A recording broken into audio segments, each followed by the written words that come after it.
Bonjour, c'est Dominique pour un nouveau tuto vidéo. Aujourd'hui, nous allons voir une procédure d'installation de Linux Mint 18.1 en réalisant une partition /home séparée. Donc pour cela, on va travailler depuis un environnement de virtualisation, VirtualBox. Donc en fait, la machine sur laquelle je vais intervenir sera virtuelle. Donc j'ai préparé une machine Linux Mint 18.1, mais qui n'est pas installée encore, elle est juste prête. Donc là, je vais la démarrer.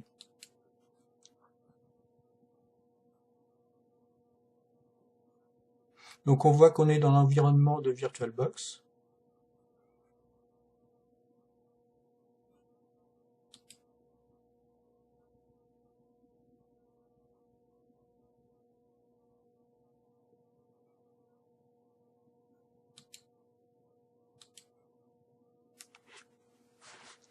Donc là, en fait, on démarre sur le Live CD. Donc le Linux Mint démarre sur ce Live CD. En l'occurrence, vous, pour l'installation, il faudra mettre un CD dans le lecteur, si vous installez sur une machine physique. Moi, j'utilise une image ISO. Donc ici, il me propose « Installe Linux Mint ». Donc je double-clique dessus. Et on va démarrer l'installation. Donc bien sûr, on met en français. Continuer.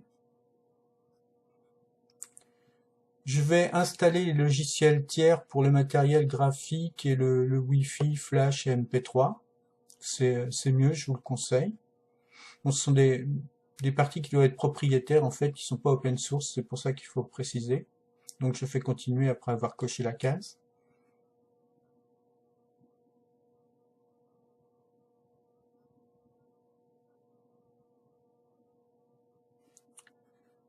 Donc là, j'ai plusieurs propositions qui me sont faites. Donc comme sur ce disque virtuel, en fait, je n'ai rien d'autre que le Linux que je vais installer, je vais effacer le disque et installer Linux Mint. Si on voulait faire un dual boot sur une machine physique avec un Windows, il aurait fallu libérer de l'espace, le cas échéant, en réduisant la partition Windows, et avec un outil comme Gparted par exemple. Et par contre, auparavant, il aurait fallu défragmenter le disque NTFS du Windows.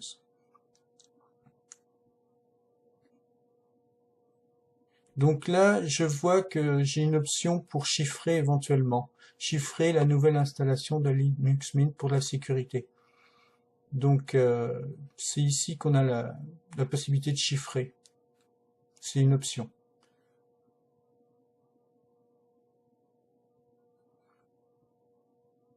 Alors par contre, je ne vais pas effacer le disque et installer Linux Mint directement. Je vais faire autre chose pour faire moi-même mes partitions, vu que je voulais vous montrer comment faire une /home séparée.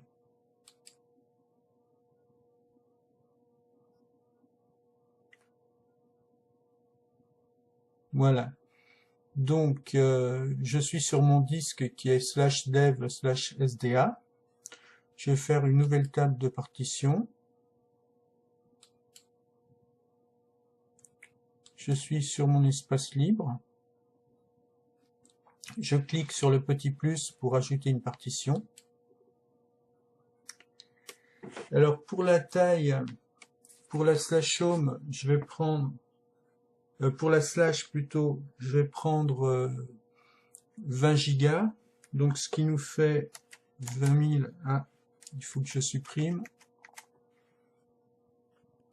20 480. C'est mieux si j'active le pavé numérique.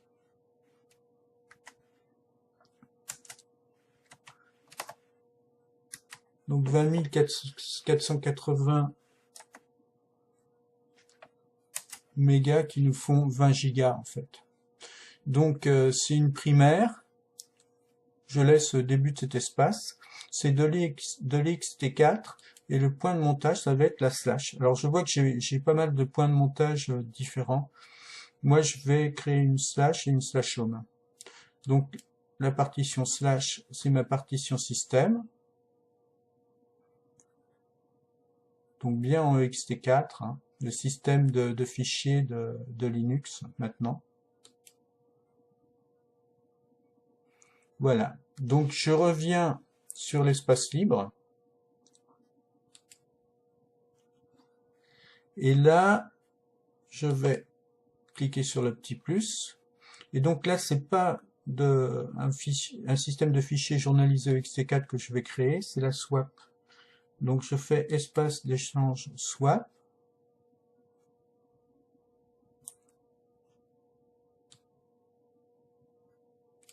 Je la laisse en logique.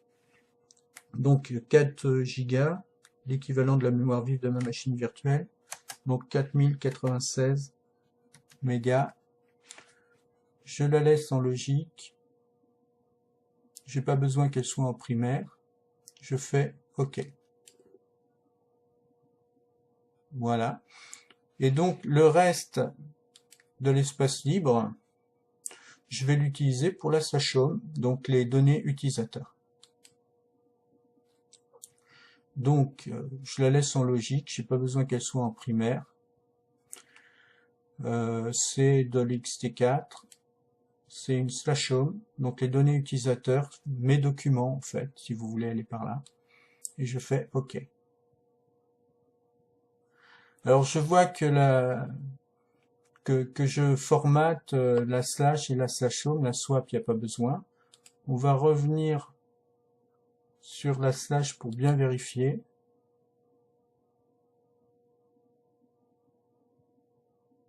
Utiliser comme point de montage. Donc a priori tout est bon. Donc je vais pouvoir lancer l'installation. Je fais installer maintenant. Je fais continuer.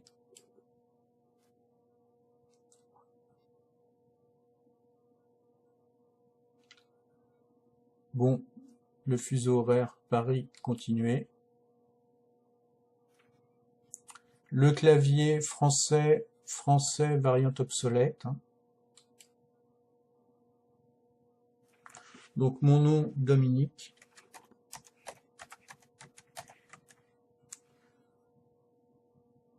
Donc le nom par défaut de ma machine virtuelle, hein, Dominique VirtualBox, je peux le laisser. Je choisis mon mot de passe. Alors il me dit qu'il est trop faible, hein, parce que j'ai pas pris un mot de passe trop compliqué. Mais bon, c'est juste une machine de test. Moi, je demande toujours le mot de passe pour ouvrir la session. Hein. Si quelqu'un d'autre accède à votre machine, qu'il puisse pas l'utiliser sans le mot de passe.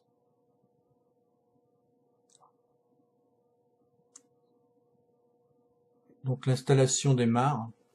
Alors en fait, comme je vous l'ai dit, hein, si admettons vous venez d'acquérir une machine, un ordinateur sous Windows et vous voulez faire un dual boot avec Linux, donc ce qu'il faudra faire, c'est défragmenter la partition système Windows, le disque C. Ensuite, utiliser un utilitaire comme par exemple Gparted, un livecd Gparted pour booter dessus et réduire la partition NTFS de façon à récupérer de l'espace libre.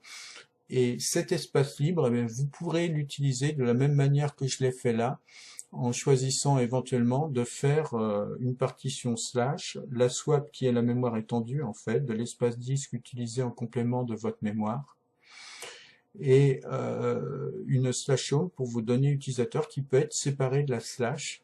Ça veut dire que le cas échéant, on peut intervenir sur la partition système sans toucher aux données de l'utilisateur.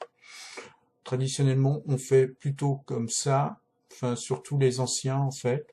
Maintenant, vous pouvez choisir une option plus simple pour installer plus rapidement Linux sans définir les partitions, auquel cas vous aurez la slash et la slash home sur la même partition et vous aurez juste en plus la swap. Donc là, l'installation continue.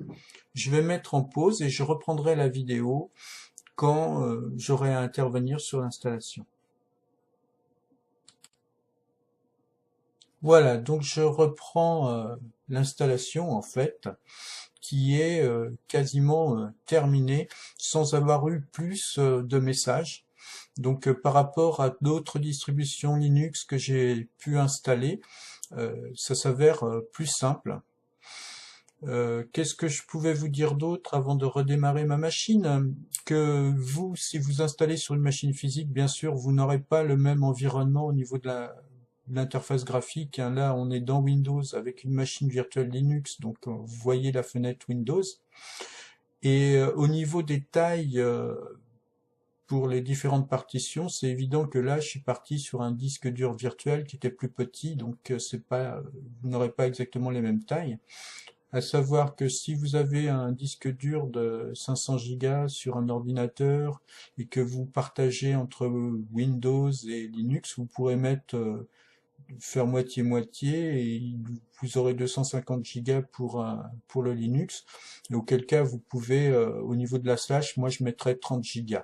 C'est parfois un sujet de divergence par rapport à d'autres personnes qui préfèrent mettre moins, mais quand on a de la place, on n'a pas besoin de trop restreindre. Vaut mieux prévoir large pour pouvoir par la suite installer plein de choses sur son système.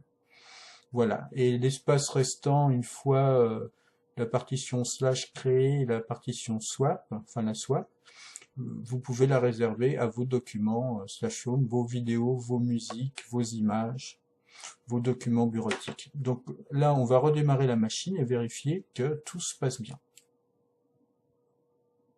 Donc ma machine virtuelle va s'arrêter, puis elle va redémarrer. Alors il me met d'éjecter le CD en fait et de faire Enter. Donc moi c'est pas un CD, c'est une image ISO.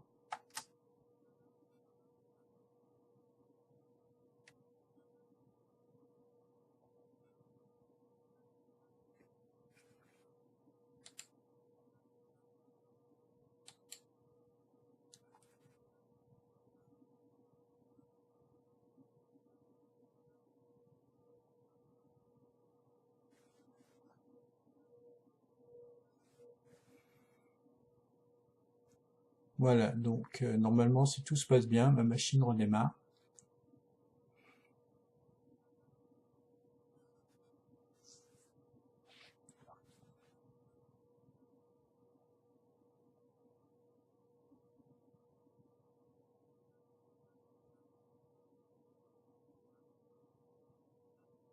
Alors ça met un petit moment, voilà. Donc je m'appelle bien Dominique.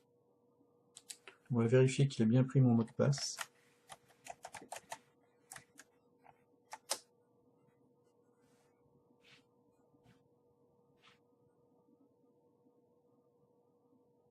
Et je devrais avoir le bureau qui s'affiche.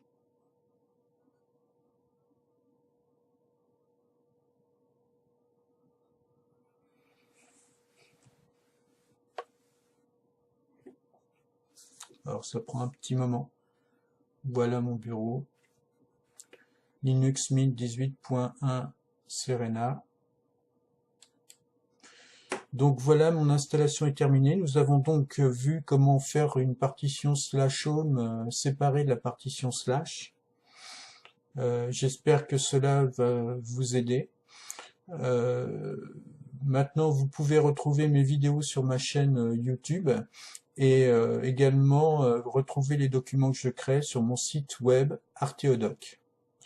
Voilà, donc il me reste à vous souhaiter une bonne journée. J'espère que bientôt vous me retrouverez sur ma chaîne YouTube ou mon site web et je peux arrêter cette vidéo. Donc à bientôt.